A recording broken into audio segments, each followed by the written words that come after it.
Hello and welcome to a special edition of the In the Money Players podcast. This is our show for Thursday, May 19th. I'm your host, Peter Thomas Fornatal. A few hundred miles from the Brooklyn Bunker, south of the Brooklyn Bunker, in Baltimore, Maryland, on the Inner Harbor, from a random hotel room. Very excited to be bringing you our Preakness Final Answer show, brought to you by our friends at the Maryland Jockey Club. A couple of quick little bits of housekeeping before we get on the show. Want to remind folks that you can watch the Black-Eyed Susan Day festivities and the Preakness Day festivities on the NBC family of networks. There's an hour tomorrow. I think it's 5 to 6 on USA, and then on Saturday, 2 to 4 on CNBC, and then thereafter on NBC. And also contest players, and we know there are a few of you out there, very good chance on Saturday to qualify for major tournaments like the NHC, the BCBC, the Pegasus Cup, the Pegasus World Cup betting challenge. Play in the Preakness betting challenge, $1,500 buy-in, lots of seats and cash available. You can play at Santa Anita, or you can play on ExpressBet. Go to santanita.com for more details, or ExpressBet for more details. With that out of the way, we are ready for our show, and we've convened a panel of folks that if you watch our shows regularly, you've seen these people before. First, I'll bring her in. We've been working her hard all week, but not as much as her main employers have been working her. I saw her. I mean, she's doing everything. I saw her with a camera the other day. Apparently, she's getting involved in the catering. I don't know what's going on there, but it's great to have her with us. Of all things, you got to go catering. Naomi Tukker, how are things? I'm not very good at cooking. You mean growing up in the Netherlands, they didn't teach you how to make crab cakes? That wasn't on the agenda? No, I'm afraid not. I'm actually quite good at making stews. We do that quite well in the Netherlands. I'm better at baking. I'm very good at making Dutch homemade apple pie. But yeah, so catering wise, I'm like, yeah, that's not going to be my specialty. But everything else in terms of producing, making sure we get all the right shots, got the chance to see all the horses, pre-taping the interviews, creating all the rundowns. It's been a busy week leading up to it. So hopefully everything will come to fruition tomorrow as well as Saturday. We've got you here, and we're very grateful for you carving out the time in what's no doubt a busy week. Going to be a little hot for stews this weekend. Temperature looks to be pushing into the 90s both days. We'll get to that and the big race and all that stuff in a minute. But first, we got to bring in the other member of our panel from Medallion Racing / TaylorMade. Very happy to have him back on our airwaves. Phillip Shelton. Phillip, what's going on, my man? Just getting ready for a fun weekend. I think I'll be dabbling in the contest on Saturday. So, just excited. I think these big days, we followed up with Derby, but it's just, it's what, as fans and people involved in the business, is what you look forward to. We just had a question in the comments section. Where is JK? He will be joining us. He will be joining us virtually. He's a tough man to get a hold of, but we've got his thoughts on these races, and we'll be dropping him in as we come. Don't worry, the JK fix will be met. If you've got other questions, go ahead and hit us up. Maybe at the end, if we have a minute, we'll have an opportunity to get to some of those. Phillip, you were saying you made it to the Preakness last year. You didn't make it back this year, but I know it's an event that's near and dear to your heart. You'll be back our way soon. Yeah, it's, my wife and I, my son's going to be running in here in a minute. I'm sure my wife and I are expecting a baby like any day. So I got the blessing to go to Ascot a few weeks after the baby's born, but I didn't get the blessing to go to the Preakness on the potential due date. So I'm stuck here, but I'll be tuned in watching, which might be better for my gambling. Watching the races on the couch might be a little better from a gambling perspective than being there at the races. But I went last year and it was just an unbelievable time. It was the first time I'd ever been, and I'll definitely be back. We're going to start off our show talking about race number 8. Let's try something different. A production meeting in the middle of the show. If you're out there watching and you have a comment, ask about a race as it comes. And so if anybody has a question about this 8th race, the Dinner Party Stakes, a grade 2, going a mile and a 16th on the turf, feel free to drop it in. And we're going to start off. We're going to get to our pre-recorded guest in a minute. That's JK. But let's start this one off in your court, Naomi. How are we going to light this candle? I mean, you start with quite the race here. All the stakes race in Maryland, all the stakes race in all of the Mid-Atlantic state was previously called the Dixie Stakes. First run in 1870. And guess who won the inaugural running of this race? Was it a horse perhaps called Oh, I was going to say it was a horse named named Dinner Party. No, was the a race horse- was named after a dinner party held in Saratoga Springs in 1868, and that's how the race was created. The inaugural running was won by Hall of Famer Preakness, after, of course, whom the Preakness Stakes is named. So it's a little bit of history. I like to look up some of the races here because it's very, very cool here at Pimlico. But let's get into the handicapping. I'm sure many more people are much more interested in that aspect of this. I look towards set piece in here for trainer Brad Cox. In the Maker's Mark Mile, he sat wide all the way. He was quite close to the pace, made this swooping move, failed to really truly show his customary close, but that was his first race back after a winter break. I think that sets him up for better here. Now, he's probably going to take a fair bit of attention at the wagering window, so you might want to look to some of the other races, other horses as well. I think a tone is very interesting in here for trainer Mike Maker. Of course, Mike Maker definitely looking to try and secure that trainer bonus again that we've talked about. I actually saw him this morning, and I was like, how's it going? Are you gonna, and he was like, oh, we're gonna try. It's one of the great things here with the trainers coming in with all their horses. But I liked his tone because in that race, the same race, he kind of sat tucked in behind the leaders in the Maker's Mark Mile, very gamely closed there belatedly. That's the kind of turn of foot I like to see on the turf, and to produce that after mile and 16s is exactly what you're looking for in here. So definitely a couple of horses to keep your eye out for. Looking to lock it up 3 and 6. Phillip, let's bring you in.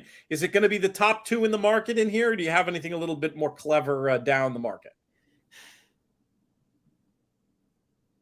Oh, you are stuck on mute, Phillip, I believe. There we go. Yeah, sorry, my ice machine was going nuts, so I muted it not to interrupt Naomi. I think Set Piece is the best horse in the race. He got a pretty brutal ride last time. He had absolutely no shot. He moved early, was just incredibly wide the whole way, especially for a horse. Maybe he was just keen off the bench. Any sort of forward move from him in his second start of the year feels like it would land him in the winner's circle. I think the thing for me is I don't know what the pace is going to be like. Doesn't look like there's very much early speed. If I wanted to dabble like underneath, I could see myself using a horse like English B. He has got some speed. I wish he showed a little bit more kick. But if you look at those races, in the Tampa Bay race, Cheryl Spite obviously came back, won the Maker's Mark. Floriform was very impressive, winning an allowance. Mira's Mission came back and almost won the Turf Classic on Derby Day. So to me, the last race was a little bit disappointing, but I could see him underneath, and that would probably be how I would play it, is just try to key somebody for a price, because I think ultimately the top 2 are going to be pretty logical. I think Set Piece is the best horse, but he's going to have to get a different trip than he got last time. He had no shot. So I'm understanding, I didn't realize this, that our man JK had recorded a little intro video. I didn't realize he expected me to introduce him despite showing up only virtually. But AJ, let's go ahead, producer AJ, let's go ahead and roll that JK introductory video now. Hopefully Pete introduced me and said something nice. I know Naomi did, but that Pete fella, you got to keep an eye out on him. That is why I've submitted all of these videos, to keep Pete in line. I was fearful that if I weren't able to participate live, Pete would just run amok with this whole thing, and I had to protect the brand. So here I am. Hopefully Pete's wearing one of my shirts. Here's one of my shirts. Can't get it anymore, so I don't know why I'm showing it to you. It's going to be fun little pick six sequence. I have a strong opinion in the Preakness. I will be back throughout this live stream with some recorded videos that I put together for the races that are involved in the pick six. And like I said, Naomi will do her best, but I'm here to save you from Pete. I am wearing one of his shirts. If I'd known he was going to be so stroppy about it, I probably would have left it at home. He went with the BC theme one. I've got the Secretariat one because, of course, record time in the Preakness Secretariat. I thought it was in off the goalpost as a theme. I'm going to actually go first. Did mine get lost in the mail? I'm still waiting. He made me pay for this, Naomi. Don't worry. There's no special treatment. But there is a rumor that there's a rumor there's going to be female cut JK shirts soon. I'll believe it when I see it. I'll just give my quick thought on this race, which is, I think Phillip hit on for me what a key point is, and that's the absence of pace. And with that in mind, I'm going to, and I may well regret this because he is the fastest horse with the best form in the race. I'm going to try to take on Set Piece in here. The Brad Cox numbers on turf, which are normally excellent, have not been so excellent in the calendar year 2022. Now, look, I'm not a huge stats guy. I usually leave it to figures and form to sort things out. But when a horse like Set Piece might have things a little bit against him from a flow perspective, and then you look at the Cox numbers on turf this year, just 14% win, 36% in the money, and a very low ROI by his lofty standards. Look, probably nothing to it, but it's just enough to make me want to get a little bit more stuck into a runner like a Tone, who I do believe has considerably better early speed. And then Phillip also mentioned the idea of getting English B in the mix. The thought there is if they do decide they want to sit with a Tone, English B with a very aggressive rider in Saez, I think there's a world in which maybe English B can try to lead them from gate to wire and be in an advantageous position and have enough kick to hang on this time around. That's my thought anyway. We'll see how it pans out in the dinner party. But now let's throw it back to JK for his thoughts on this one. Hopefully Pete introduced me and said something nice. I know Naomi did, but that Pete fella, you got to keep an eye out on him. That is why I've submitted all of these videos to keep Pete in line. I was fearful that if I weren't able to participate live, Pete would just run amok with this whole thing, and I had to protect the brand. So here I am. Hopefully Pete's wearing one of my shirts. Here's one of my shirts. The problem with live programming, somehow the edit went wrong. AJ, I'll let you text me and let me know if we can queue up the right video or if we're meant to just pivot to the next one. But in either case, you can't get it. If you can't get enough of Jonathan making fun of me, in that case, this is the show for you. All right. AJ's going to go through and check on the JK video. So what we will do, kind of annoying as it is have to come back to this race if we can get his thoughts on this one. In the meantime, just to keep things running smoothly, we are going to pivot to race number 9, which is the Grade 3 Chick Lang for these 3-year-old coats, going 6 furlongs on the dirt. Phillip, I'm going to throw the ball back to you to get your thoughts on this one. Yeah, I think this race is like the opposite of the previous race. It looks like everybody wants to go to the lead in here. I think ultimately I landed on the 9 as my top choice. I think the horse coming out of Old Homestead, the horse coming out of the race at Keeneland, I discounted that horse in that race. You had a couple of horses I just thought were a big step up, and he just handled them pretty easily. But I just think the way the race is set up, you could have Cogburn, I think, is going to have to be aggressive from the rail. The 2 horse has some speed. Dr. Jeff has speed. He's got an aggressive rider coming off the layoff. So in my mind, I thought Little Vic from the outside post, he's got plenty of speed. He doesn't have to be on the lead. Maybe he can get this trip where he sits second. And if you look at his sprint races, he wins on debut, wins on one other, then they stretch him out. Neither one of those races work. They cut him back to one turn, and he errs. It's a little bit of a class question. I would say in the 1 1/8 allowance he runs at Gulfstream, Skippy Longstocking is going to be in the Preakness. That horse came back, ran 3rd in the Wood. Obviously, Classic Causeway was on fire. But I did like, my Prankster is a pretty useful Pletcher horse, and he only got beat a half length by that horse. So I think his one-turn races are very solid. Now, Paco is very aggressive, but I'm just hoping he gets this trip maybe in 3rd or 4th. The speed goes to the inside. He can tuck over and save ground.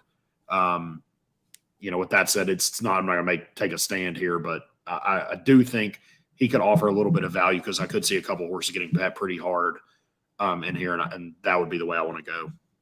I'll interject because I can piggyback off the pace scenario you're describing, Phillip. And while I definitely respect that idea and I can see the case for including Little Vic, I do wonder if Paco and his natural aggressiveness is going to mean he just really makes this thing a party up front on Little Vic, and it sets up for a closer. The closer I'm interested in is one cutting back. Now, I've been a very vocal critic of the form of the Arkansas Derby, but in truth, it's not working out that badly. We saw Secret Oath win the Oaks. We saw Barber Road run pretty well in the Kentucky Derby. But here's the thing about Chasing Time and his run in the Arkansas Derby. He was one of the horses that really broke the race apart by prompting that early pace.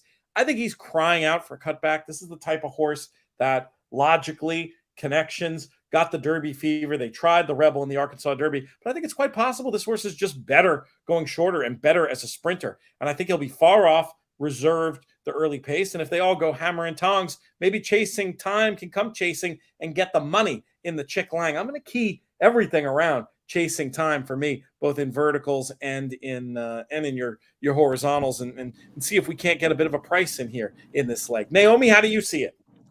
I'm just listening to you and I'm like, I like it because I had a similar idea about the pace setup that you guys already alluded to. I just landed on a different horse. I landed on Wheeling Springs, if I say that correctly. Timeform US coded the first 3 quarters of that Bachelor Stakes as blue, meaning soft, and hence he was able to accelerate like he did late. But if you look back at some of his other races, you see he's come from further behind as well. He can sit further back to a moderate or fast pace and then really keep on rolling. Comes in here with 3 back-to-back victories, gets Irad on board. I do believe that was my the early cut, so sometimes the jockeys do little jockey roulette tricks. So actually, let me double check that. He should still be on there. Yeah, Irad's still on there. Let's say, okay, so I like that with the pace angle here. Wheeling Springs coming from off the pace. There's going to be enough pace to roll into it. He's my user in here. Aside from that, I do look towards Old Homestead as well as Cogburn, but they are speedsters. And the thing is, though, when you're looking at, whenever you project a really fast pace, right, and there's front runners, if there's only 2 that are as fast, you might want to at least still use the one in here, just in case one doesn't break and the other ends up on the lead. I'm just slightly cautious that there might, even though we've got an abundance of speed, perhaps if any of them don't break as quickly and Old Homestead does get the advantage and gets on the lead, I don't want to get caught out with him doing exactly what he likes to do. I could see that. I mean, he does look the potential speed of the speed for sure. Old Homestead does. Okay, we're going to break format a little bit. We're going to go back to the dinner party. I believe we have JK properly teed up for that, and then we'll do a JK doubleheader. We'll have him come in here for race 9 after that, and then we'll get back to our regularly scheduled programming. But here is JK on the dinner party. The first leg of the Pick 6, race 8, the dinner party. This is one of those races where I feel like there's 3 horses that can win, and that's it. Yes, there's some talented horses like the one Tango that I think maybe wants to go a little bit further, but I'm going to focus more on the horses that want to and have succeeded going the mile and the 16. We'll start with the 3 Set Piece. Set Piece is a horse that, he came back, didn't run up to his standards, but I didn't think that he got a great setup last time. The pace wasn't particularly fast in the Maker's Mark mile. This horse was a little bit further back, kind of had to make a move to try to get into contention. First off a break, I think we're going to see a much better performance from Set Piece. Set Piece can run well in the clear, but I like the idea of Florent Giroux, who knows him so well, being able to save ground and then be able to kind of produce that run, knowing you're on a talented horse. The 4 Beacon Hill ran well at Keeneland, came from far out of it, not the style that I love to lean on, because a lot of bad things can happen when you're coming from off the pace. But this horse is impressive. Got a fast speed figure that day, came 9 wide into the stretch, and at some point, geometry still has to count for something, especially on the turf. And then the 6, Atone. This is a horse that was a little bit more tactical, was a little bit closer to that pace that wasn't particularly fast in the Maker's Mark mile. Another one that I think is extremely live in here from a pace standpoint, should be able to be tactical enough and stay close. Ultimately, my final pick will be the 4 Beacon Hill. I think there's going to be a little bit more value to be had on Beacon Hill. Seems like a little bit more of the up-and-comer rather than the other 2 that I mentioned. But in multi-race bets, I'd like to make sure I have all 3.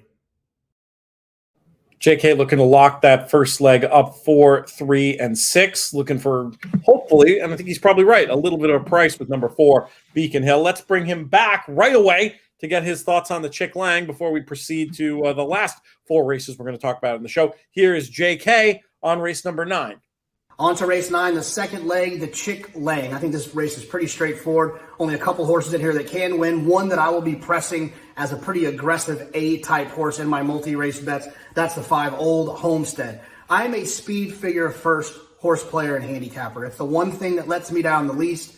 Old Homestead is fast. He was fast when he was running in Louisiana. He was fast when he ran at Keeneland. And I think he'll show himself to be fast again at Pimlico on Saturday. He's a horse that I will lean on. He's fast from a pace figure standpoint early, and he's fast from a final figure standpoint late. Sure, the 1 Cogburn makes a little bit of sense. I'm going to try to beat that horse drawn down on the inside. And the other horse I think that I'll probably use as a B, a lone B horse, is a 7, Wayland Springs, who just seems to be improving. Ran a fast figure last time at Oaklawn Park. I like the outside draw for this horse. I don't think he can beat the 5 Old Homestead, but I do think he's one of the main contenders. I'll use him as a lone B horse, but I'll be ice cold to the 5 Old Homestead. Ice cold on the A line, a little bit of B to mix in there for Jonathan. Let's pivot. Let's move on to the third race we're going to talk about on the show, the James W. Murphy Stakes. 3-year-olds, $100,000 in the pot, going 1 mile on the turf. Naomi, we'll throw it back to you. I actually landed on a horse in here that I'm hoping is going to provide a little bit of value. That is the number 3, Uncaptured Spirit, 12-1 morning line in here. Sole start today on the grass resulted in quite the show of force against older horses open company at Laurel Park. He held off seasoned turf sprinters that day. I remember seeing him. I walked over to the turf from the main track. I think it was our first turf race back at the top of my head. Angel Suarez gave him a strong warm-up that day, and he caught my eye because he was just looking so good. So I'm going to continue with Uncaptured Spirit here. I thought that was a really jumped up performance for a horse that hadn't ever gone fast on the turf before. Some horses get a bit sea leggy. He didn't. He was ultimate professional. I think there's more to come from him. I like your case. Any backups there, or you're going to keep it with your price horse? No, I do use Ready to Perform for trainer Brad Cox as well. That is the number 5. He's going to be a shorter price, 5-2. Making his 3-year-old debut, 197 days break. He was a winner of the Laurel Futurity Stakes, and they hence tried to go to the Breeders' Cup Juvenile Turf. That was the first thing they said after that race during the stakes interview.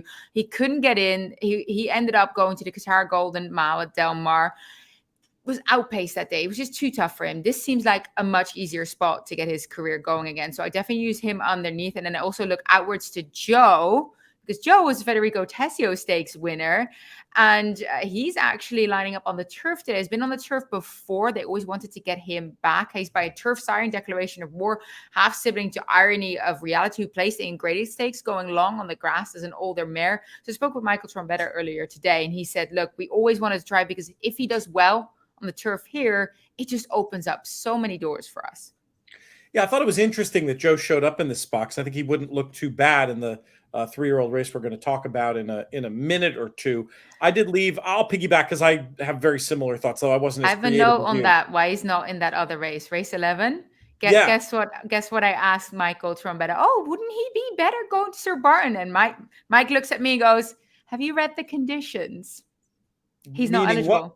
He's not eligible. Non-winners of an open sweepstakes. He can't go there. So I'm like, okay, you know what? It's been a long day. Clearly handicapping at 11 p.m. doesn't always work wonders. So I'm going to apologize to everyone for overlooking that one. But yeah, it was my thought too, what you said. It was my exact same thought. Yeah, that makes all the sense in the world. And then you throw in the turf breeding. That does make me like the horse a little bit more. I put the 5 on top, Ready to Perform. I cited the negative Cox turf stat before, but this is a horse who I think just makes all the sense in the world with that the figure improvement for age angle that we talk about a lot, and also adding Lasix. I thought Rich House was worthy of inclusion as a runner with speed, could get a nice stalk and pounce trip, has some solid numbers at Gulfstream. But the Belmont turf race isn't too bad either. 3rd race off the layoff. And then Joe was the 3rd one. So, yeah, I don't really have an opinion in this race. Not a place I'll be making a stand, but I will be looking to survive with the 5, 7, and 10. And based on Naomi's say-so, may try to throw the 3 in for a penny as well. Phillip, how do you have this one? Are you stuck on mute? Sorry, yeah. I would agree. I don't have an impression. Yeah, that's right. That's right. But I'm not going to give you a hard time. I'll just say that. I don't have a really strong opinion in here. The Riot House, the 7 would be my top opinion. I just think, the race at Gulfstream, maybe the form's going to be a little bit better. It's got good tactical speed. The mare actually was a really good turf horse. I think Mott had her, but she's got good enough early speed.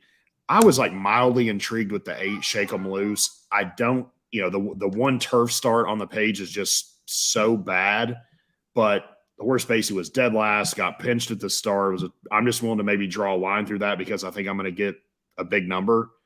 And he was right there with Joe and a couple of these other things. And I could see a scenario where, the 7 has speed. You've got a couple of these horses that are stretching out to 2 turns, including the 3 that have a lot of speed. I could see a scenario where if the pace gets hot and this horse handles the grass, he at least has some ability. And I think that's a little bit of a question mark for some of the other ones. Also, that style could suit Ready to Perform. I just, that's not a horse I want to take 5-2 on or less. Would just be my only thing. Like, he can absolutely win, and I'm not going to get beat, to pick 5 sequence because I don't have him on my ticket. But just from a single race or verticals, he'd be a horse I'd be trying to fade a little bit. Makes sense to me. But mostly for your horizontal play, sounds like you'll be focusing on 7 and 8. Yeah, I'll be focused on 7, 8. And like I said, those would probably be my 2 A's, but I'll be, it's not a race I'm going to make a stand in. I've got stronger opinions in other spots. All right, let's bring JK in for his thoughts on the James W. Murphy Stakes. On to race 10, the James W. Murphy, the third leg of this pick 6. And this is feeling like a pick 6 I'm going to try to have for like $10. Lots of horses I want to lean on in here. In this race, another one I want to lean on pretty heavily as an A-type. That's the 5, Ready to Perform for Brad Cox. The horse that ran well on debut, ran well at Laurel in the past, and then showed up and didn't run as well on the Breeders' Cup undercard, but the speed figures that this horse was running as a 2-year-old fit in this race with what horses have been doing as 3-year-olds. So you have to expect, when you're looking at a horse who made his last start at 2, making the next start at 3, especially this far into the year in May, you're going to get a 10 to 15 point bump just on maturity and figures. If this horse runs 10 to 15 points faster than they did when they were a 2-year-old, this horse is going to win by open lengths. And I think that's going to probably be the case. Brad Cox usually has his horses ready to run first time out. Ready to Perform ran well first time out when breaking the maiden. So there's no reason to think that they won't be ready to run here again. I'm going to lean heavily on this horse as well in this spot. I'll also use the 7, Riot House. Really seems to be improving since switching to the Danny Yargan barn, and also has that tactical get to the front and see if maybe a horse like Ready to Perform happens to get into some trouble. So I like tactical horses, and like I said, the 7, Riot House seems to be improving. And I'll also take a look towards the outside to the 10, Joe. It's a horse that ran on the turf back in the day, hasn't been on the turf since, but has seemed to kind of pick it up, turn into a nice horse, running faster speed figures. And if Trombetta thought at one point the turf might have been the answer for this horse, maybe the turf is the answer for this horse. He just wasn't ready when they debuted that day, and that's why the figure was so low and the performance was 5th place. So let's see if this horse getting back on the turf could pick up some pieces in here. I'll use this one as B as well, but most of my money is going to go through the 5, Ready to Perform. All right, we already started to talk about this race a little bit. The race number 11, Sir Barton Stakes, 1 mile and a 16th. I'll read the whole conditions here. 3-year-olds, non-winners of an open sweepstake, which I completely missed the first time through. Anyway, no big deal. We've got a field of 10 going postward in this 1 mile and a 16th dirt race. And Phillip, we're going to start with you this time. Once we get you off mute. I'll learn eventually. I think it's this race. I think traditionally looking at it, I want to get somebody that's kind of rising up. I think some of these horses that try the Derby trail, like an ethereal road, he's run well enough in a bunch of his races. But I just think this is the kind of horse that gets hammered in a spot like this. And I'd rather just pick somebody that's else. Like I could, this would be another race. Like I'm going to get really skinny here in a minute. I'm pretty interested in a horse like even the Addison Poor, who's 15 to 1, a little bit slower on figures, but won last time. Just seems like maybe he's kind of coming into his own. Only got beat ahead in the start before, but it's going to be a big price. And also Mr. Jefferson. If you like Joe and Shake 'em Loose from the race before, he ran huge. He's 6 to 1. I think he could maybe float up from that. That's really the horse I want to be. He's going to be an A, and he's going to be heavily weighted in a lot of my tickets. But this is a race I'm going to go fishing for a little bit of a price and, try to fade some of the logical horses. I think just in general, you get some of these early maturing 3-year-olds that run really well early and they just don't improve very much. I'd rather get somebody that feels like they're getting better, take a little bit of a swing, maybe on a horse that's a little slower from a buyer perspective, we could have a bigger forward move, which was kind of the thought with the 4. I'll jump right in because I really like Mr. Jefferson, who you mentioned, for Mike Trombetta. This horse closed well despite the not really having a great setup last time. Now sort of second off the layoff, off that huge effort, little bit of a trip. And I think that this race should be run to suit, should get a setup in here. I was going to put Mr. Jefferson on top. I agree with what Phillip said, that Ethereal Road at 3-1 in the morning line, I'd absolutely love him. I think it's going to get bet well below that. I still want him in the mix. I was going to call it 6-1. If I'm remembering correctly, Naomi, from earlier in the week, are you team Ethereal Road? Is that a good description? Now we got you on mute. Naomi didn't learn from me. I'm sitting here really like politely pressing my mute button every time, but yeah, okay. So now it was my look. Ethereal Road, yes, I'm a big fan. I've been seeing him train all week here. He scratched, of course, out of the Derby. We all know that story. But even just looking at him as an individual, huge, bulky, tank-looking horse. He is built to, I think, go a mile. You don't want him to be going a mile 3:16 like a Preakness or further. I think he's built to go this exact distance, mile and 16. This is a much easier field than what he's lined up against in the Lexingtonian, in the Bluegrass, the Rebel. He's been up against tough horses. None of these are in here. I really think that he's the class of the class in this field, and he's going to be tough to beat. Now, I am all aboard with Mr. Jefferson, though. He is my second choice in here for trainer Michael Trombetta. He was campaigned like a talented individual. If you look at what they tried within the Remsen, the Jerome, the Withers, trying to see what they had with him. Returned to form with a sizzling close in the Federico Tessio, and nearly bested Joe in there, as you mentioned. Normally, that's, of course, a key prep race for the Preakness. They opt to go here with Mr. Jefferson. That was a career best try. I expect him to really start rolling along here. You mentioned the Addison Poor.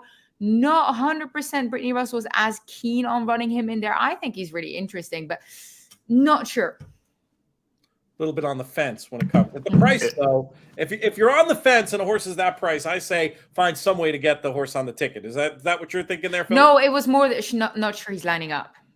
Oh, okay. Well, then, so you may not turn up. I just that was what I kind of understood. But we're not 100% sure yet. So we'll see, right? We'll see on Saturday when it comes to the scratch. It's just interesting because this is like the most anti-D. This is an anti-Dwayne move.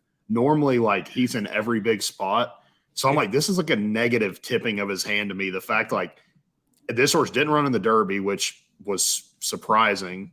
And I don't know if he had any issue or anything. Wasn't there an issue? Yeah, he had like a he had like something. But then I would have just thought, well, they'll just come back in the Preakness because that's kind of what Dwayne does. It's like there's two routes, one of which is the conservative, one of which is like right down the middle, and then one that is like uber aggressive, way far to the right, and they take that path every single time.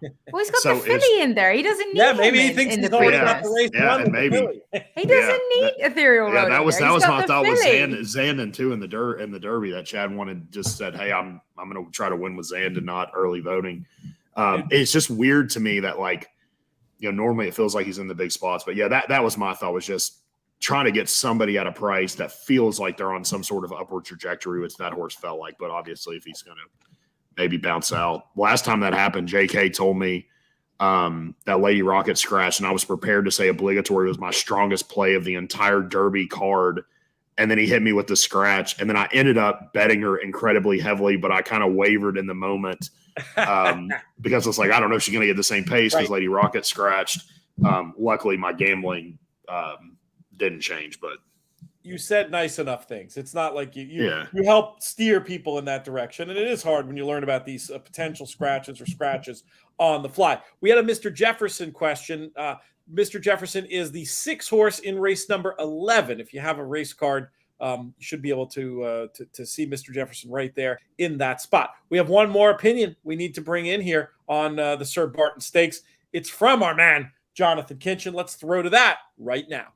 On to race 11, the Sir Barton, the 4th leg of this pick 6. And like I said, this is a pretty straightforward sequence for me. I don't have a lot of clever opinions. I have a lot of strong opinions about horses that are going to be short prices. And I'm going to try to hit this pick 6 for multiples. And then I will have that A and B structure in case some of those favorites let me down, I think I have the right B horses, the backup types that can pick up those pieces and keep my tickets alive. The 5 B Doc ran extremely well at Keeneland. I trust Doug O'Neill. I think he's a great trainer. He's a 2-time Kentucky Derby winning trainer. And the other thing I like about Doug O'Neill is when his horses are stretching out, I always feel comfortable. I heard when I'll Have Another and Nyquist were running in the Derby Trail and Triple Crown Trail, I always heard about how Doug O'Neill's horses gallop.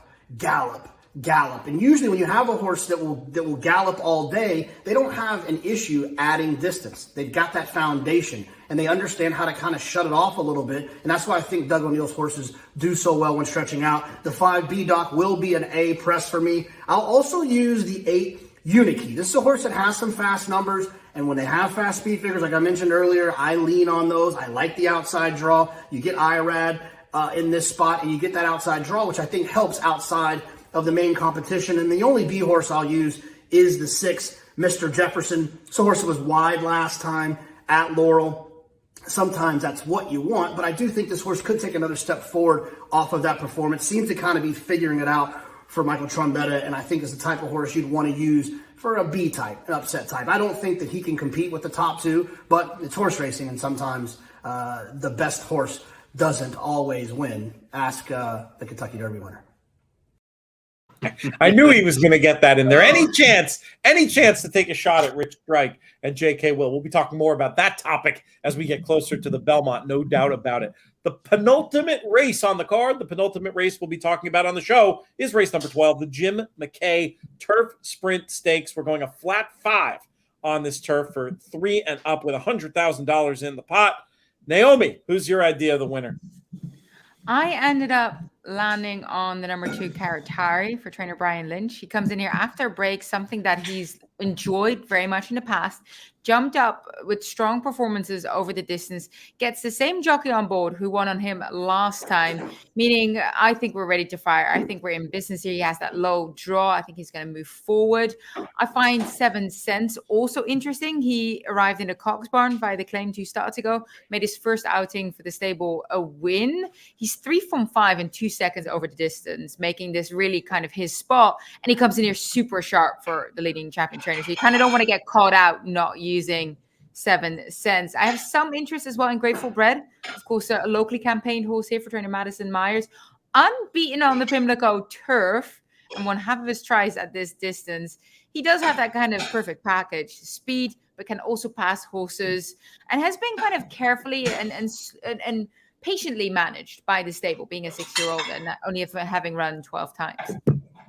All right, we had a question I'm going to answer about going back to race number 11. Who might not run? That was number 4, the Addison Poor. We will wait and see. Wait and see kind of, yeah. There was a just double check on that one. You know, don't come up with a plan A and a plan B and a plan C all the way down to Z. Yeah, that usually works well.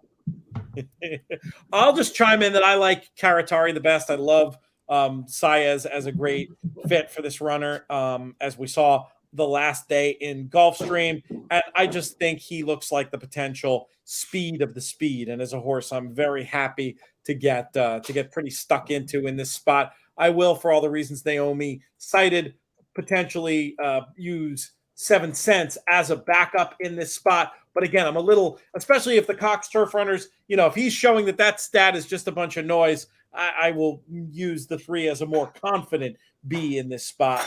But yeah, 2-3 for me. Phillip, how do you see it? Yeah, I think I'm just playing the 2. Like, I think the fact this race is 5 furlongs as opposed to like 5.5, he's drawn on the inside. He's going to go straight to the lead. I'm not sure if anybody's fast enough to stay with him. And he just – sometimes this race can come up like a pretty strong version. This feels like a weaker version of the race. You don't have a bunch of horses that are won a graded stake or a bunch of stakes winners except him, and he feels like he just kind of stands out from a class perspective. So I'm going to be, 90% of my money is going to be running through him. Makes sense to me, and that's pretty much how I see it as well. Let's see what JK has to say. I have a feeling, knowing his handicapping style as I do, I feel like he'll be Team Karatari. You could add up his 6 horses, and they don't equal 10-1 so far. So Let's throw it to JK and see what he has to say. On to race 12, the Jim Mckay Turf Sprint. Sometimes I can have some strong opinions in turf sprints because I love speed, and I think speed is very dangerous in turf sprints, and I think that you can sometimes lean on the fastest horse early if that horse happens to be the fastest horse late, and more often than not, that happens to be the case. This one, not so much. There's a lot of horses that have fast numbers. I do think you can tie it up with a handful of horses, and based on the other opinions in the races with a lot of singles and a lot of single presses, I can get away with using a little bit more here. So we'll just kind of go in chronological order. I'm going to use the two Karatari. It's a horse that just has fast numbers for Brian Lynch, and you should get a nice trip to the inside, but you get Luis Saez, and this horse is tactful enough to pop away from there and reach for the lead if they decide that's what they want. The 4-7 Cents seems like a much better horse since switching to Brad Cox. Got a figure improved last time. I would expect that to continue to be the case for the 3-7 Cents. The 5, Mr. Hustle, another horse that seems to have improved since switching to Mike Maker. I'm looking for another step forward from this horse with the Mike Maker barn. Paradise Farms slowly becoming a sneaky powerhouse when it comes to these claiming horses. They really do a great job on picking horses, getting them to Mike Maker, and the team seems to have a lot of success. The 9, Hollis, this is a horse that's just in form. Now, that is dirt form, but they have tried this horse on the turf 5 times, only won once, but something about that makes me feel as if they still feel that maybe Hollis can perform well on the turf. I like the draw for him, and like I mentioned, Hollis is in great form from a speed figure standpoint, ran some really big races down at Oaklawn Park. So I'm going to try to get coverage in this race, nothing too clever. I'm going to spread in here because, like I said earlier, I have some pretty sharp opinions on other races later. All right, now it's time for the big one, and we're running a little longer than I thought. If you've got questions, get them in now. We'll try to get to them, but hopefully we can wrap this thing in about 15 minutes' time. I know JK has a lot to say about the Preakness, and we haven't let him go first all night. So let's kick off our discussion of this year's Preakness with a word from the man you know from Fox Sports and the podcast and everything else that he does, Jonathan Kitchen. Here are his thoughts on the Preakness. On to race 13, the Preakness Stakes. I'm going to run through every horse in here really quick, some of them very quick, and then let you know who I think can't lose this year's Preakness, and you probably know who it is. The one simplification, I think this horse is talented. You want to respect the horse underneath, but you have to understand this horse got a huge setup last time. The pace in the Derby wasn't just fast. From a pace figure standpoint, it was very fast. And I think when horses are picking up pieces late in meltdown races, you have to be careful playing them moving forward. Don't fall for simplification's run. Yes, he can run second or third in this race if the pace happens to be quick again or none of the other horses show up. But I don't think that he could beat the top 2 or maybe even top 3 in this race. The Creative Minister. I wouldn't talk anyone off of this horse if they try to tell me they liked. Horse ran fast last time at Churchill. How are they going to handle the added distance? That was at 1.16 miles. This is still a lightly raced horse. Let's not remember how people were talking about Taiba in the Derby being lightly raced, trying 1.25 miles for the first time. Creative Minister is pretty lightly raced too, trying 1 mile and 3/16 for the first time. No easy task, but the horse does have some talent, and I think you could make worse choices for horses trying to beat the favorite. Fenwick, no shot. Secret Oath, she's talented. She's an Oaks winner, and we will always respect our Oaks winners. She did it fair and square. I just don't think she's fast enough for the price that she's going to be. Can she win? Sure. Is she better than Swiss Skydiver? I don't think so. Is she better than Rachel Alexandra? I'm not even going to answer that question. I just think that she's talented. She runs fast, but not fast enough for the horses she's going to face on Saturday at the price that she's going to be. The 5 early voting, he's the most likely winner other than the favorite, I would imagine. He ran well last time. The pace wasn't particularly quick. They had a plan for this race. Feels a little bit like cloud computing, but I wouldn't get overboard with comparison other than the trainer and the owner. Early voting can win, especially if the favorite doesn't show up. He's got the style that wins this race. And like I said, this was the spot that they chose. Seemed to be a smart spot considering how fast the pace was in the Derby. Early voting can win, but I do worry he's going to be a little bit shorter of a price than I think he probably should be. The 6, Happy Jack, no interest. The 7, Armagnac, did jump up last time and run a fast figure. Does he want the extra ground? This is another horse I think you could probably you're going to get a better price on a horse like this than you are on like the 5 early voting. And I think Armagnac is right there with early voting as having a chance here. So take the one with the better price, the 8 Epicenter. I'll skip ahead to the 9 Skippy Longstocking. I don't think this horse can really win. Maybe interesting underneath, but not a win candidate to me. And the 8 Epicenter. This horse was the first one that was the closest to the fast pace, moved into the fast pace, was having the best week leading up to it, had the worst draw considering the main contenders of the Kentucky Derby. Everything points to Epicenter for me. Most of the time when races are fast in the paces, are fast in the Derby, they go slow in the Preakness. Look at Oxbow. Look at Shackleford. When the paces are fast, they go opposite. And most times in the Preakness, and I think Epicenter is going to get a nice, comfortable position moving forward. I don't think they're going to crawl. There's enough speed in here, but they're not going to go as fast as they did last time, and we're going to see a great performance from Epicenter. Sunday morning, we'll wake up saying, what if we might be looking at a Triple Crown bid in the Belmont, but Rich Strike had other plans. I love Epicenter in here. I'll be ice cold singled. No other horses, no backups. I want my value to be on the opinion that Epicenter is going to win this Preakness Stakes. I hope Pete didn't say anything mean about me. Naomi, thank you for saying nice things, I hope. And wish you guys and gals the best of luck. And we'll see you for the Belmont. There you go, JK. There you have it. His monologue. I like that, though. He got into a lot of things that I agree with. So I'll just very quickly piggyback that I really, really like Epicenter in the spot. Very curious to see how they're going to bet. For picks, I like JK's approach of running most of it through him. This is a horse that I think in a big race like the Preakness with so many people playing, I think this is a horse that on a Thursday at Belmont would be 3 to 5. But because it's the Preakness, you might actually get even money. There might be value in the win hole on Epicenter. Just an idea I'm going to throw out there.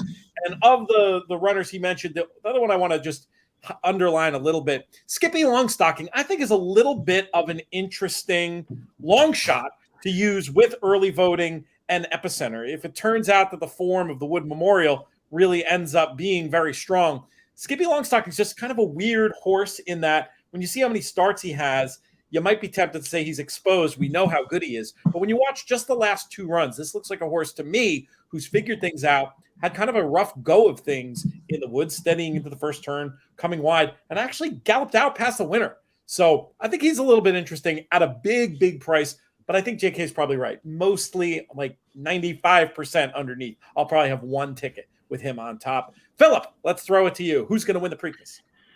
Yeah, so when I look at it, and this is just the way I handicap, I think about how is this race going to play out, right? In what scenario can I get a horse to maybe step up and run well? I just can't get around Epicenter. Like, I think he's got enough speed that if it's early voting loose on the lead, he's not going to have to do a Mo Donegal. He's not going to have to come from way off of it. I mean, he's going to be sitting, a length or 2 off. And if nobody wants to lead, he might be on the lead. I just think he's got all of the tactical advantages. He's drawn to the outside. The other opinion I would have in here is I'm pretty high on Creative Minister. The only thing I don't like is just the turnaround. Like, if this horse had won that allowance at Keeneland and ran a 92, I'd be just betting a massive Epicenter over Creative Minister exact, which I still might do anyways. That's the only question to me. Like, what I liked is his first start at Gulfstream, he was way out of it, and he was 2.5 to 1, and he was the favorite in a pretty good race with some Pletchers and some other stuff, which to me, for Kenny to get bet like that, they knew the horse had a lot of ability. He was, 8 to 5 at Keeneland, obliged, showed a little bit more tactical speed, stretching out to 2 turns, and then he was like miles the best in that race at Churchill. He got a great trip. He sat down on the inside, kind of moved his way up, but I don't think the stretch out's going to be any problem. To me, they're just asking a lot of him in a very short period of time. I think the talent is there. I think a forward move is very likely. And I think this is a graded stake horse all summer long. I mean, I wouldn't be shocked if he wins a big race at some point this year. So that would just be my opinion underneath. Like, I would be like JK, I'll probably end up single. And if I, get to a point where, I'm alive to a bunch of stuff, I hit a couple prices, I might spread in like a double or a pick 3, but everything is going to be to Epicenter I could see a scenario where in the turf sprint, I play like some backup doubles into Epicenter with some longer price horses if I'm single declaratory and pick fives and stuff. But I think he's the most likely winner. Although I would say statistically, the second place horse in the Derby historically has a pretty bad record in the Preakness, even as the favorite. So that didn't make me feel great, but I try not to worry about trends that don't happen very frequently. And he just looks like the best horse. All right, JK, Epicenter. Me, Epicenter. Phillip, Epicenter. Naomi, can we make it a chorus? No. I'm trying. Look, he's my second. He's the horse to beat, and he's going to be a price in comparison. I know that JK already said, look, it's possible that there you go, I gave my hand away, can win. And I agree with him. I think she can. Secret Oath in here for trainer D. Wayne Lucas. Look, that run in the Kentucky Oaks, we know how strong that Kentucky Oaks was. Multiple unbeaten fillies, champion 2-year-old filly lineup. And Secret Oath made it look easy. I mean, genius ride by Louis Size on the rails, out, moving along, no kind of stopping, just rolling. But she was so comfortable doing it. She was so much the best. That was a career best effort. I don't think that would have taken as much out of her as, let's say, a Kentucky Derby run would, with some, like Epicenter coming in here at the top of his game, having run so hard, really giving it his all. Secret Oath did it comfortably. And when I saw her on the track over the last couple of days, she compares to the Colts in here. She is just as strong, just as big. And I think just as talented. We were talking about how strong the female division is. I think she's going to show us really how strong it is. I'm hoping she will. I want her to be that 7th filly to win the Preakness, to join that illustrious list that, of course, includes the mighty Rachel Alexander, a Swiss skydiver who bested the Kentucky Derby victor, and Dwayne Lucas to become that trainer to join the record of trainers that have won 7 Preaknesses. And, of course, Secret Oath is the filly that also gave him a record-tying 5th Oaks win. So just so many stories. I want to see some girl power here in the Preakness. And I remember with Swiss Skydiver, everyone was saying, oh, no, she can't do this. This is too tough for her. No chance. Well, I'm not gonna sit on that again. So I'm siding with the lady in here. Epicenter, of course, strong second, and he isn't training like a horse that is regressing. What everyone might think. Is he stepping back from those triple-digit buyers? Is he starting to show the effects of perhaps his campaign? No, not really. He's looking sensational. That's all I can say. He schooled today in the paddock and looked cool, calm, and collected. Was schooling in a maiden claiming field of like 11 horses or more. There was a lot going on. I can tell you that. A lot of, horses just doing a lot. And he's there just chilling, looking at everything. There's just not a hair out of place on that horse. He's going to be very tough to beat. I'm trying to with Secret Oath because I want her to. But as a, wagering wise, you got to use Epicenter. You're not going to try and best him outright. I think Secret Oath could provide some value. So perhaps I'm going to do some kind of boxed exact in the hopes that she makes it happen. So that sounds like a bit of a soft opinion. I think she's good enough. But it's interesting. Epicenter is looking amazing. You make a compelling case from a form point of view, especially. It was a Derby that we didn't really know how strong of a Derby field it was. It was an Oaks field that was universally regarded as one of the best in many years. And like you said, she didn't just win, she won easily. I'd feel more sanguine about her chances if the final time had come up a little bit stronger. But hey, that's, we see horses, especially 3-year-olds, step up and outrun the paper. I mean, I think if Epicenter doesn't show, she makes sense. I just wonder, I don't know how they're going to bet. And I wonder, she seems like a candidate to maybe, because of the great storyline, be bet down below that 9-2 morning line. But as we saw with Skydiver, who I think was 7-2 at the morning line, everybody tried to be a wise guy and tried to beat her. She ends up going off 11-1. So you make a lot of good points. Now, Naomi, the last time you were on these airwaves, you'd only had a handful of runners come through. You have a lot more. You've clapped eyes on most of the runners in this field. Any other observations, positive or negative, about horses you've seen training this week at Pimlico? The positive one is clear. Epicenter, like I said, looks like a rock star. Really, just the physical embodiment of a perfect thoroughbred. That's how he looks like to me. Just love watching him, describe him to everyone, saying, that really eye-catching horse. Yeah, that's the favorite for the Preakness. So him, I kind of like early in voting. I think he's been looking strong. He's going out a little bit later in the mornings. seems comfortable going over the track here. I guess you were mentioning, someone was mentioning it to me before. So only ran an aqueduct, so that's maybe perhaps an issue. But I do think he's sticking to the track quite nicely. So I dare say those two, and like I said, the filly is just looking like a muscle. Look, I've had eyes on Fenwick. He's quite a nice looking individual, big blaze, kind of eye-catching horse. I do think that he's not really got the biggest of chance here. But it's a great story, though. Kevin McCathan broke in American Pharaoh, real quiet, as well, Silver Charm. So and this is his only runner in his name to date. Like, he pre-trains. And he's only had runners in Grade 1s, aka just this one horse in the Bluegrass and then in the Preakness. I think that's pretty cool.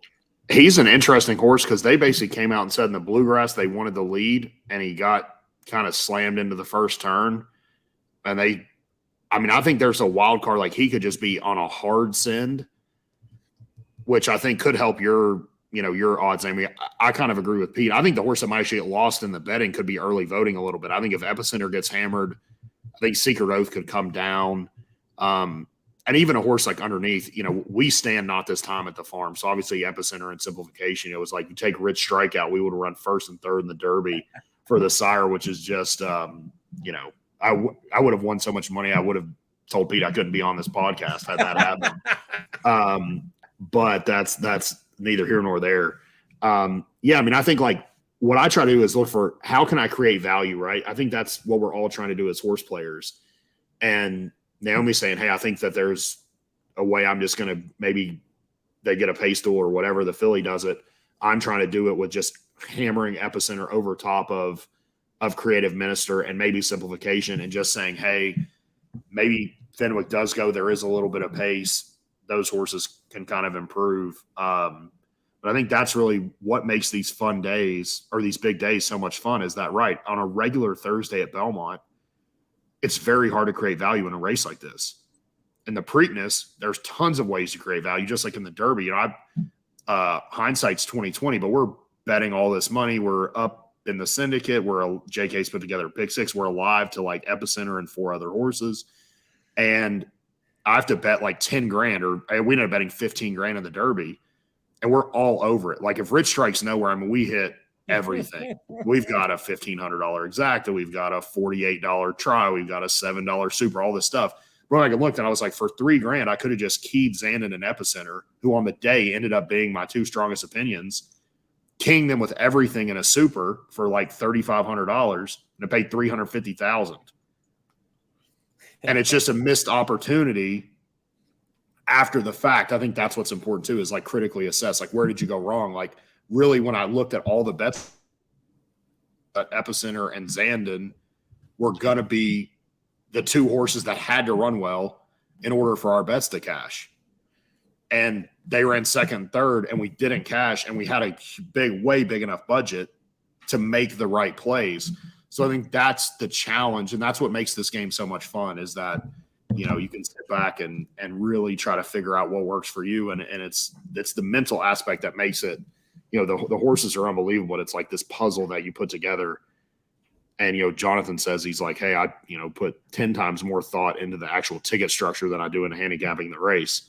And I think the big days, that's how you have, that's why he's done as well as he has in all these major contests and everything else on the big days, because that's where you can get the most value.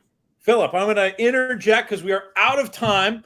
Naomi, I know you have a very hard out, so we're going to let you actually go first. I'm going to ask Philip one more question, and then we'll be slightly behind. But Naomi, thank you so much for your time and efforts, not just this week, not just on this show, but all over. Folks can check out more from you. Talk Racing to Me, the Maryland simulcast feed, and on Twitter at Naomi Tukker.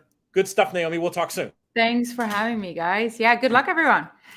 Cheers. And Philip, while I have you, I did just want to ask, you talked about standing not this time at TaylorMade. I did want to give you a chance to just talk for a second about the other part of your business, the Medallion partnership. Then we'll answer a question or two and we'll get the heck out of here. But I did want to get that Medallion question in here. What makes the Medallion partnership special?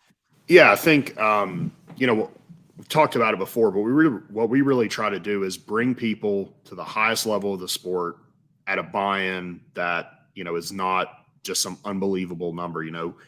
It's when you buy in, you get a piece of every horse we have. So it's not a model where you're buying into one horse, that horse gets hurt, then you're out. and really try to leverage that opportunity. Like, we own a piece of Bella Sophia, who just won her yearly debut last weekend. She ran 100 buyers. She ran a 4 3/4 Ragozin. She's at this point the fastest filly in training in the sprint division. And so it's that kind of dream, right? To go to the Ballerina at Saratoga, to go, to the Breeders' Cup. Last year we had 4 Breeders' Cup starters. This year we're taking a big group next month to Royal Ascot. But to really leverage all of the TaylorMade connections and the brand to create a partnership that is just going to be an unbelievable experience for everybody that's involved and really at the highest level. That's the goal. So, we're looking forward to a fun summer with a bunch of the horses, and hopefully me and Pete can reconnect in our top hats and morning coats here next month.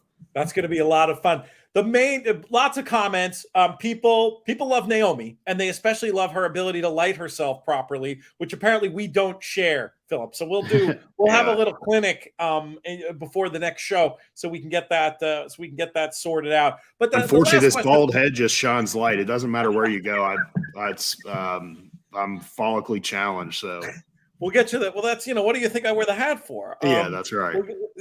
There is a question, though, that I want to answer, because I think there's a bunch of fun ways to answer it regarding Epicenter and how you might get value on this horse. And I swear I'm not just saying this because it ties so well into one of the sponsor messages, but he's a really interesting horse for a situation like the Preakness contest, like you were just sort of alluding to, these big days and the money. You play in the Preakness Challenge, and you have a horse that you can play stone cold at the end. Maybe you can bet all your money to win. Maybe you have to narrow it down to an exacta. Maybe you're a little farther back and have to have a try with him straight on top. But when you have the chance to win that prize money in a contest, you're getting whatever the price is. You're getting extra value. And it's one of the reasons we love contests and encourage people to check them out. So that's one idea. I think the win pool flat might be okay, just depending on what the storylines are, how the market develops. Again, I think this is a horse that should probably be, to my reckoning, 3 to 5-ish. If you can get even money on a horse that should be 3 to 5, that's incredible value. Don't know if it's going to happen, but it might. You could also put him on top in a try. You could single him stone cold in the horizontals. There's a few different ways. And on a day like this, where there is going to be a lot of money around, I think there's a real chance you can eke out some value on a horse like Epicenter, even though he will be the favorite in the Preakness. Do you have any other thoughts on how to get value on Epicenter? Yeah. And then we should get out of here. I think the best thing you can do now is just with the format. You can see what the doubles are going to pay. You can see what exactas are going to pay. So for me, we were in third or fourth in the Derby handicapping contest going into the Turf Classic. And I had a really strong opinion at Amo. So I didn't need to get that creative, right? We just bet like $4,000 on him to win. We had, I think 10 or 11 grand at the time. I didn't, even though he was 2 to 1, I'm thinking, all right, if I bet my $4,000 to win, he wins. All right, well, I'm going to be in a great spot. I'm going to be in first going into the Derby. Now I didn't even look at the results, because he didn't win, and then we went all in, with Epicenter and some other type exactas to try to get up to the top. But yeah, I think that's the great thing now is you can look and see what the doubles are paying. If you're in the lead and you're like, all right, maybe just betting him to win is enough to get you through. If you're further out, then you're going to have to stretch and look at exactas. But I can look, and if you told me right now that I could turn an Epicenter over Creative Minister into like 16 to 1. Or 12 to 1, which seems very reasonable. I'd probably sign up for that all day. If talking about getting close to 20 to 1 on Epicenter with a horse that I think might end up being the second best horse in the race. Now, I have respect for early voting and for Secret Oath. I would just be against her just as a general play. Not to say she can't win. She certainly has a lot of talent, but to me, I think that's how I want to try to look at it, is especially in I'll be in the contest. So if we get to a point where, we're making, I could just be looking at, all right, I turned my 1,000 into 1,000 by the end, and I'm just betting $1,000 exacta, Epicenter over Creative Minister, and just hoping I can get somewhere close to 20 to 1. But I think that's a great thing now with Will Pay. I mean, probables, you can really look and try to figure out exactly where you see need where to the be. value is, at least in pools like the double and the exact where you see them. And then you can use a little bit of feel in a bet like the try. I mean, one interesting idea that Stephen Chris mentioned earlier in the week on the show, and we'll leave you with this, was the idea of putting a horse like Epicenter on top in the try, trying to mix in a creative minister or he didn't specifically mention these horses, but this is just a strategy. Use a creative minister or a Skippy Longstocking and try to beat, in his case, he said, try to beat Early Voting and Secret Oath. But maybe you just try to beat one of them. And honestly, with those long shots in there, I think you can fill out the places. And you're not talking about inexpensive tickets. I mean, you're talking about a try if you think Early Voting is going to be in the top 3 and you want to try to beat Secret Oath, you just key him in second and third with whoever else you like. And I mean, you're talking about a $5 try or a $10, depending on how you key it either way. And that gets giving you a ton of coverage. Yeah. And you could go have that a bunch of times. Yeah. That's what's the most fun about the whole game for me is that question and the challenge that it presents. Because when you're right, it's the best feeling in the world. And when you're wrong, hopefully it makes you better, but it also makes you stew, which can also, as a gambler, bad loss stories are fun too. No doubt. Even if you force yourself through them. Great place. We love the racetrack. I look forward to being there. We'll be together at Ask It. That'll be a ton of fun. Might have to get you on to do some handicapping for those shows. You going to do the form in and out for Ask It, or will you just? Yeah, I got to be ready. Our guys are going. We'll be firing. That's what I've told everybody. I'm like, we got to figure out. You need to get your ADW set up with so you can bet over there. Because some of our guys are they like to throw it around, and I don't think they're going to want to. They'll do some through the betting shops, but I don't think they're going to want to have to exchange all their dollars into pounds and eat the conversion. We'll talk about that as we get closer, my friend. The big race on Saturday, the Preakness Stakes. Will Epicenter get the job done? We shall find out.